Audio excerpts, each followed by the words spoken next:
Graças a paz, irmãos. Muito bom nós estarmos aqui na casa do nosso Deus, podendo louvá-lo, adorá-lo e agora poder meditar um pouquinho na sua palavra. Domingo passado, eu comecei a falar sobre serviço. Nós usamos inclusive a primeira parte, já para dar uma entrada, uma introdução no nosso tema. E como eu falei no finalzinho, hoje eu vou fazer essa introdução falando sobre um subtema daquilo que a gente está falando. Eu queria convidar você a abrir a sua Bíblia comigo em Mateus capítulo 20, versículo 25 a 28. Mateus capítulo 20, versículo 25 ao 28.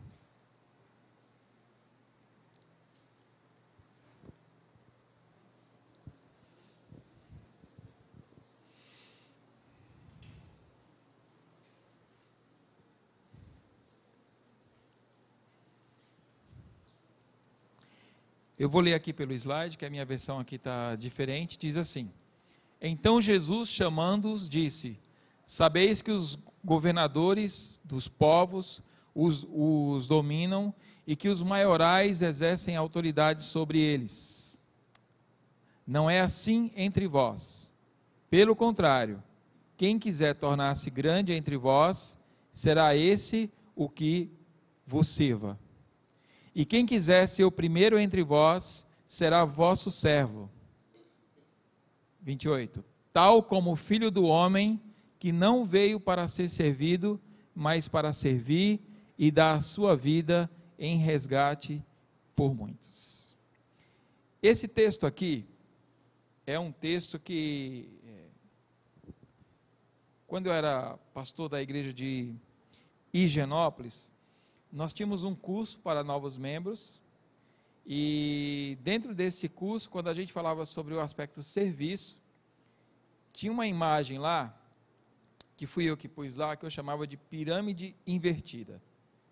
Porque nas organizações, nós temos a pirâmide de poder. Começa com conselho, presidente, diretores executivos, essas coisas aí até... a grande base. Se você pensar em governo, estamos nós aqui, presidente da República lá em cima. Pois é, mas no modelo de Jesus, no modelo da igreja, nós temos a pirâmide invertida, que é baseada nesse texto aqui. Jesus disse que quem quiser ser grande, tem que ser aquele que serve. Quem quiser ser o maior, deve ser o menor de todos, e essa regra é taxativa. Jesus, ele não abre mão disso. Então, aquele que é grande no reino dos céus é aquele que é o servo de todos. Por isso, essa ideia de pirâmide invertida.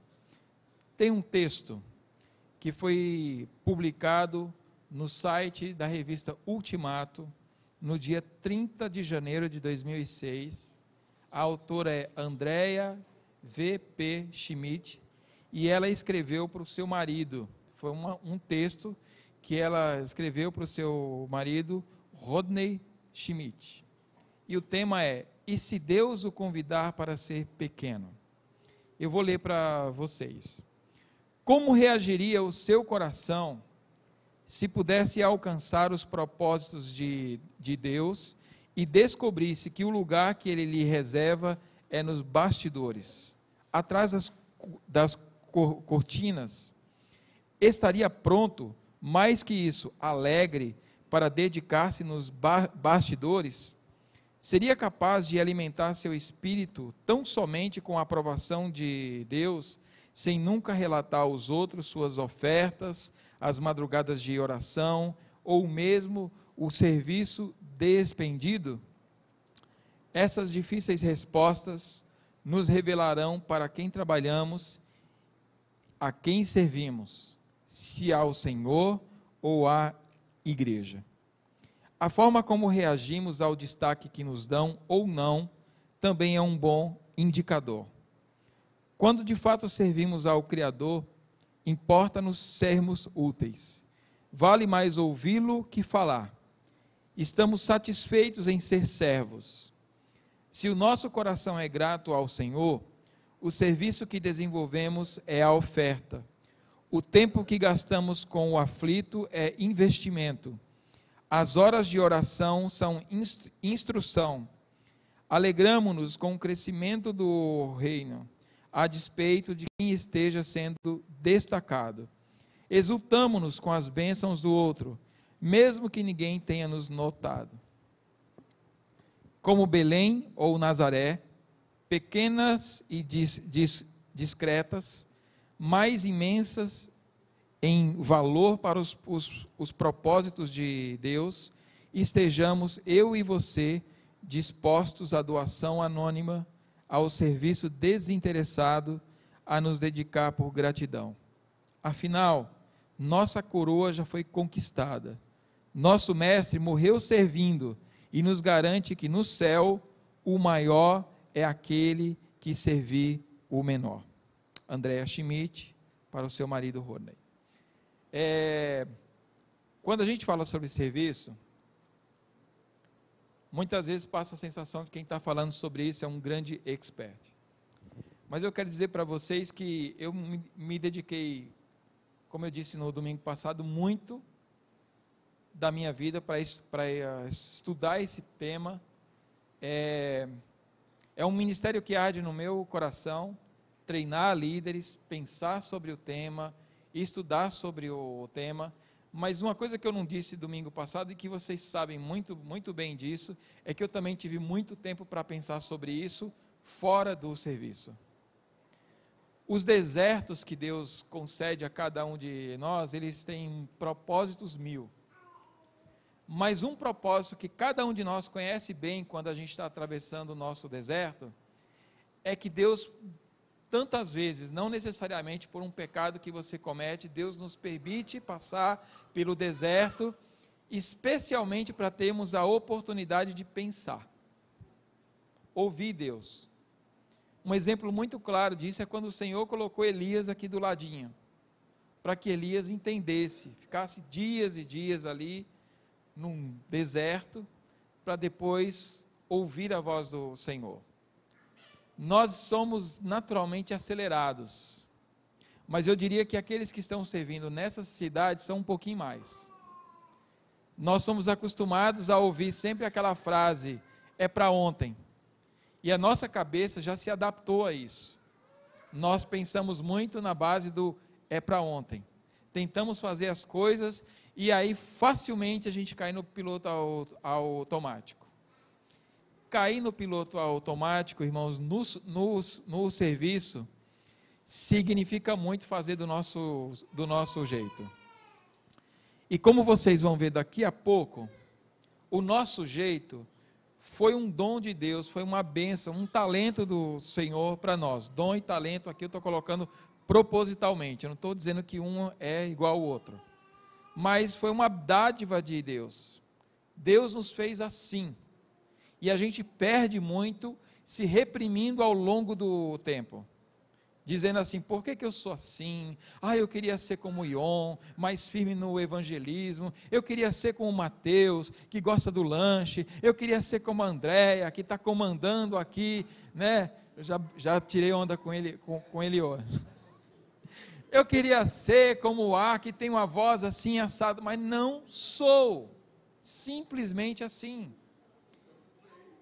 E eu quero dizer que isso faz parte do propósito de Deus para a minha vida. Davi era genioso. Davi tinha uma personalidade bem forte. João não tinha a mesma personalidade que Pedro. Pedro não tinha a mesma personalidade que Paulo, e assim por diante. Eu queria que você pensasse bem nisso e refletisse agora sobre esse tema.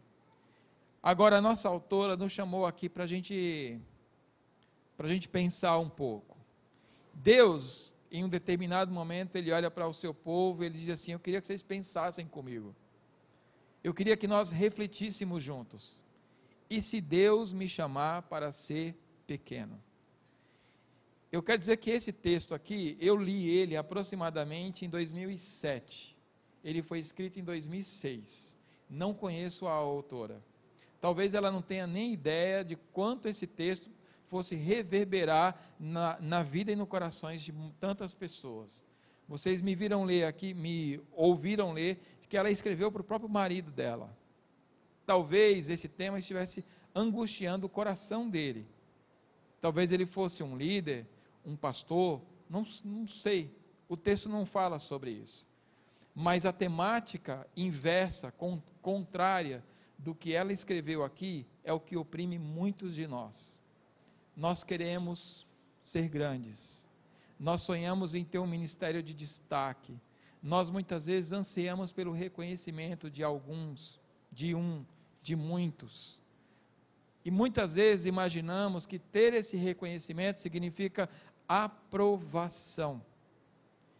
E tantos de nós carecemos e desejamos a tal aprovação.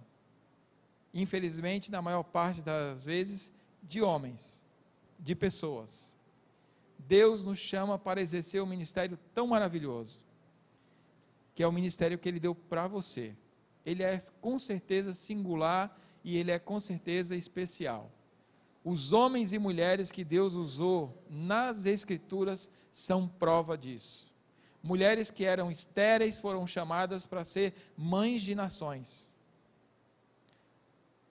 Homens que eram agricultores, estavam no campo, eram pastores, foram chamados para ser boca de Deus.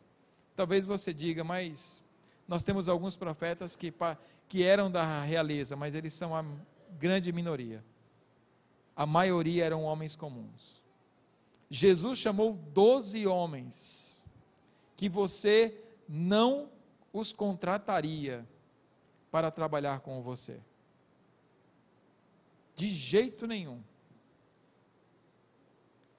E o cara que você talvez mais admire hoje, era uma pessoa extremamente difícil, Paulo. Essas pessoas foram vasos levantados por Deus. Pessoas que na sua singularidade serviram de uma maneira tremenda. Mas eu estou falando do nome das pessoas que hoje estão em destaque nas nossas Bíblias. E as mulheres que serviram Jesus, que sustentaram seu ministério. E a sua mãe, o seu pai, que nós ouvimos falar tão pouco depois do nascimento, nós não temos nem o registro de quando José morreu, e tantos outros que serviram a Deus e servem na nossa geração exatamente assim. E se Deus o chamar para ser pequeno, você vai aceitar esse convite? Você vai aceitar estar escondido numa sala de escola bíblica dominical para crianças aqui em cima e não estar necessariamente no ministério de louvor? Você vai se interessar em ser o pregador do caixote da Praça da Sé? Aquele que sobe todo dia, está gritando lá, fazendo como João Batista, voz que clama no deserto? Ou você espera o sublime convite para ocupar um púlpito da igreja? Ainda bem que aqui a gente não tem um, mas aquela coisa grande que a gente chama de púlpito, de madeira, imponente, às vezes mexe muito com o coração de quem olha e de quem prega. E muitas vezes, para mim, pelo menos como pregador, já tem alguns anos, não pregar naquela estrutura imponente alivia metade do peso de quem está aqui na frente. Mas essas coisas mexem com cada um de nós. Agora, entendendo a realidade do reino, entendendo a lógica de Jesus, de uma pirâmide invertida, eu quero que você pense hoje, e se Deus chamar você para ser pequeno? E se Deus chamar você para não aparecer em momento algum? E se Deus chamar você para um ministério distintivo, onde você vai estar totalmente oculto dos olhos das pessoas, você vai aceitar? Minha oração nessa manhã é que você aceite. Minha oração nessa manhã é que você seja uma bênção. E que a palavra grande tome na sua vida um sentido diferente daquilo que é comumente usado no nosso dia a dia. Grande serviço, grande ministério, grande nome, grande, grande, grande. Quando nós aplicamos essa palavra a Deus, normalmente nós estamos certos. Mas quando nós aplicamos essa palavra aos homens e mulheres de Deus, geralmente estamos errados. Porque os grandes homens e mulheres de Deus foram pessoas que padeceram muito e padecem muito. Foram os joelhos de camelo. Pessoas que investiram vida em oração. E quem testemunha alguém como um famoso joelho de camelo? Deus, que nas madrugadas está ali ao seu lado. Acredite, os grandes intercessores necessariamente não são aqueles que se levantam no meio da congregação. Há muitos que necessariamente não podem, por uma razão ou outra, talvez estar numa reunião de oração, mas que perseveram em oração, nos seus lares, onde estão, diante de Deus, pedindo pela vida do pastor, dos líderes da igreja, da congregação. São muitos aqueles que servem longe dos nossos olhos, mas estão sempre presentes diante dos olhos do Senhor. Que você leve isso em consideração, e que você possa se dedicar a Ele com todo o seu ser, com toda a sua humildade, e se você precisa de mais dela, peça ao Senhor.